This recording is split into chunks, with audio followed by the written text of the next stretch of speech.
Hi, good morning, everyone. It is Thursday, 9th May. My name is Mervyn Hanley with this morning's edition of THG News Today, right here on THG Network. The news, of course, is powered by Carl & Sons on St. Martin and Feezers on Nevis.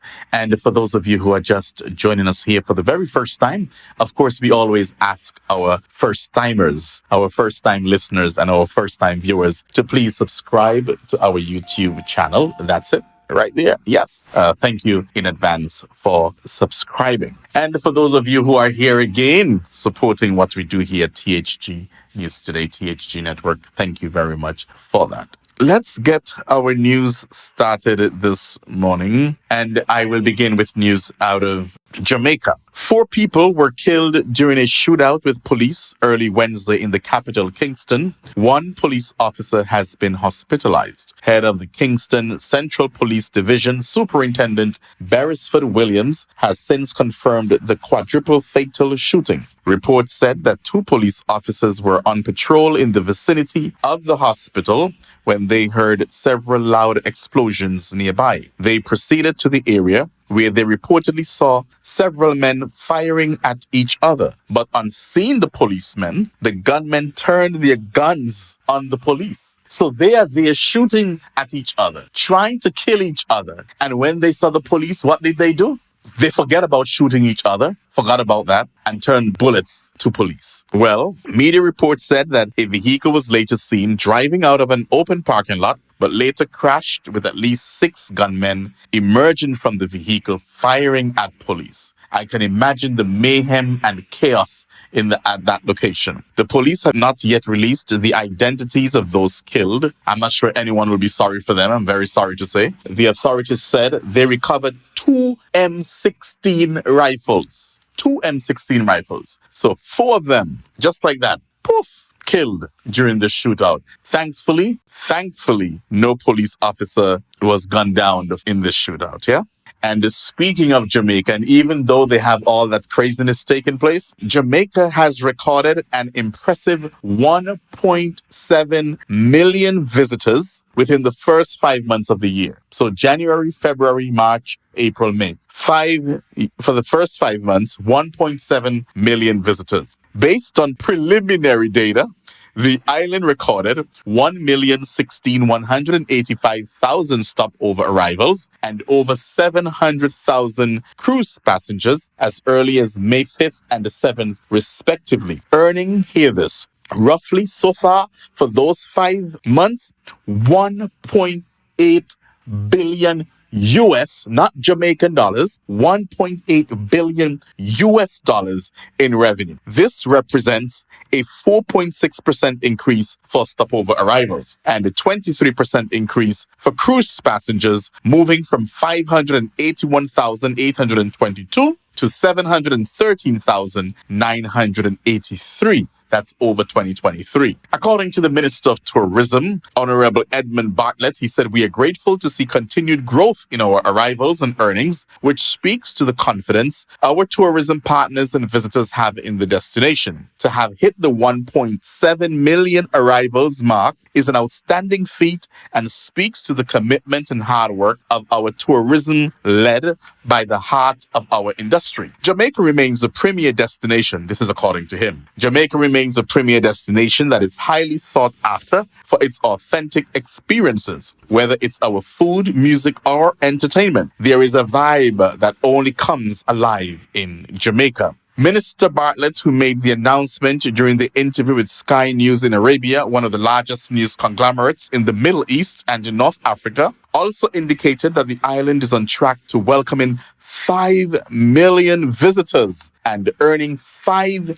billion US by 2025. Despite the disruptions caused by the pandemic, Jamaica is on its way to achieving these unprecedented milestones with 1 million stopover arrivals and over 700,000 cruise passengers in the first week of May. Over 700,000 cruise passengers in the first week of May. Well, yeah, and we are in a good position to make it happen. We will continue to aggressively market the destination and work assiduously with our partners to to get there. Now, this is a very hard-working Minister of Tourism there in Jamaica. And you see, say what you want about Jamaica.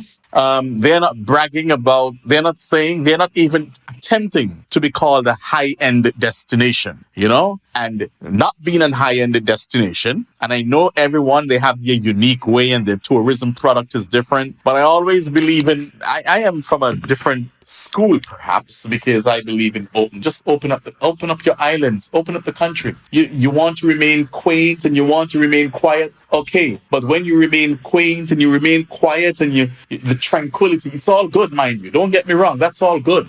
But when the dollars are not adding up, what do? Do you continue to stay there and say, let us just be quiet and watch each other, residents watching each other? When you need tourists, when the hotels rooms, you can't get hotel beds, hotel rooms filled, when the car rental companies are just parked up, the cars are just parked, when restaurants are empty, the waiters and bartenders, they're just watching each other, gossiping because there's nothing else to do. That's what you want? No airlift?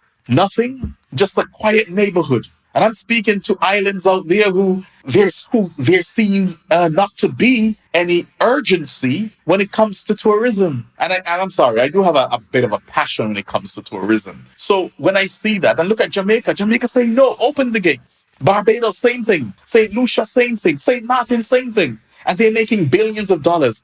And you stay here and say, oh, we don't want to be like them. Let them continue.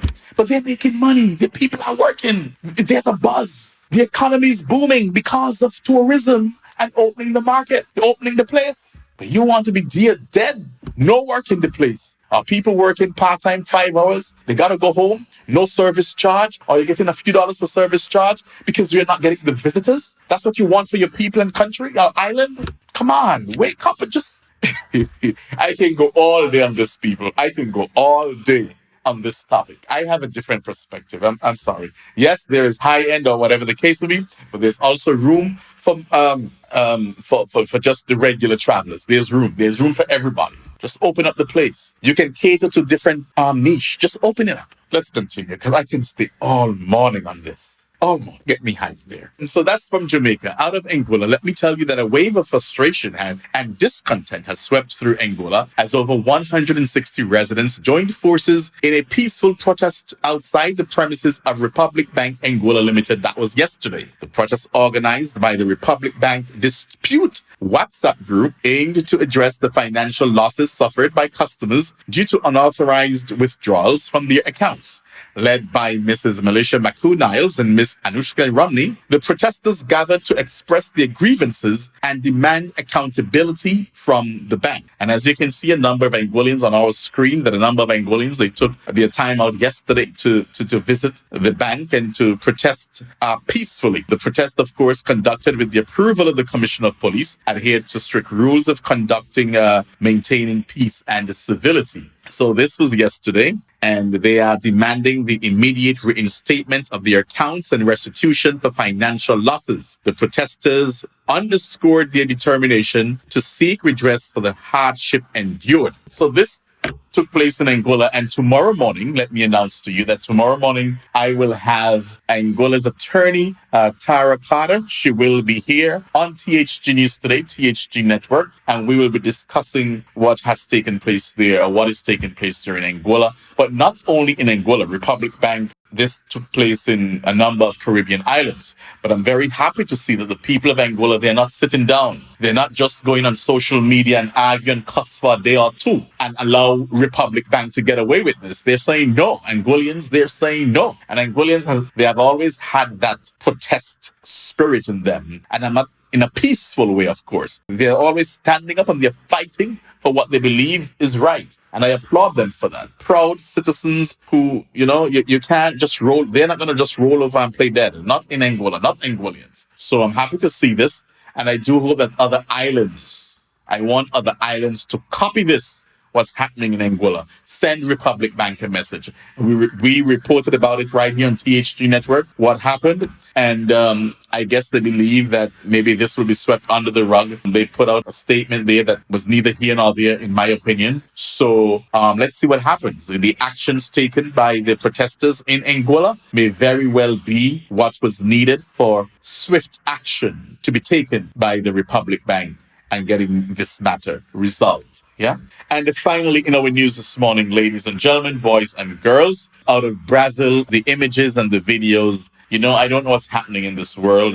But I must say this: when we don't treat our planet right, when we don't take care of our planet, and this is the way that it will respond to us. And a lot of things are happening, and some of you still don't believe in this climate change and all of that, but you better get with the program, and what's happening there, what took place there in Brazil and is still taking place. Let me read this for you. Rescuers rushed to evacuate people stranded by devastating floods across the southern Brazilian state of Rio Grande on Tuesday, with at least 90 dead, thousands left homeless, and desperate survivors seeking food and basic supplies. Many people were sleeping on the road and told Reuters news agency they were going hungry. Entire families were leaving on foot, carrying belongings in backpacks and shopping carts. We've been without food for 3 days, and we've only just got this blanket. I'm with people I don't even know. I don't know where my family is, said one young man. The flooding has hampered rescue efforts, with dozens of people still waiting to be evacuated by boat or helicopter from stricken homes. Small boats crisscross the flooded town searching for survivors. The heavy rains that began last week have caused rivers to flood and whole towns, destroying roads and bridges. Rain is forecast to let up today, but then it will continue through the weekend. Climate experts attributed the extreme rainfall in Rio Grande do Sul to the confluence of a heat wave caused by this year's El Niño phenomenon, which warms the waters of the Pacific and brings rain to southern Brazil. A weaker cold front with rain and gales coming from the Antarctica and unusual warmth in the Atlantic, also raising humidity. So that's the story there out of Brazil. And of course, we saw what happened a couple of days ago in the BVI, Antigua, and earthquake 5 point what? Was it a 5.4 or 5.8? Earthquake. I mean, it's just happening. It's just happening. And that is why I continue to say, prepare yourselves for a very busy hurricane season. And I'm not trying to cause anxiety to anyone or bring anxiety to you, but I'm just saying between June and November, prepare yourselves, because I believe it's going to be a very busy season. Let me leave it like that for the Caribbean islands and the United States. Yeah. Ladies and gentlemen, that is our news for this morning. The news, of course, sponsored by Feezes on Nevis and the Carl & Sons on St. Martin. Do join me again tomorrow morning. I am here not with the news, but with attorney Tara Carter out of Anguilla. We will be speaking on the Republic Bank issues. They want back their money, Republic Bank. The people of Anguilla, they're demanding that you put back their monies. They've suffered long enough. Even for a day, they've suffered. And they're saying that you should pay for that. Yeah? So tomorrow morning, we'll discuss it all here on THG Network, THG News Today. Have a good day, everyone. Carl & Sons have been serving the people of St. Martin for over 40 years. And the food and service get better and better. From early morning, customers flock to the bakery for their favorite sandwiches, cakes, pastries, you name it. First thing at mornings and last thing at afternoons, folks rush to Carl & Sons for simply the best. There are 2 locations, Colbay and on the Pondville. In Colbay, the opening hours are Monday to Friday from 6 a.m. to 6 p.m. On Saturdays, 6 a.m. to 5 p.m. And on Sundays, 6:30 a.m. to 10:30 a.m. and 2 p.m. to 5 p.m. Opening hours on the Pondville, Monday to Friday, 6:30 a.m. to 6 p.m. Saturday and Sunday, 6:30 a.m. to 1 p.m. We also cater for weddings, parties, special events, whatever the occasion. It's Carl & Sons. Our staff, we are always happy to serve you. Call us today, the Colbay location, 721-544-2462. That's 721-544-2462. Or in Phillipsburg, 721-543-1059. That's 721-543-1059. It's Carl & Sons Bakery. We are here to serve you.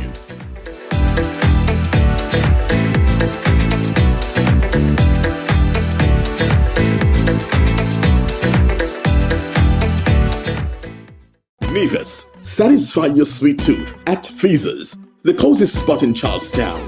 known for its mouth-watering ice cream and dal parade. We are open Monday to Saturday, 8 a.m. to 5 p.m. Come in and sample our patties, sandwiches, air-fried wings with fries, hot dogs, rotis, and now our famous smoothies, in all flavors of course.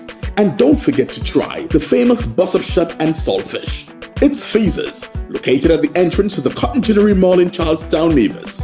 They're also available by phone, so place your order by calling 1-869-665-2458. Don't ask about the rest, just try the best.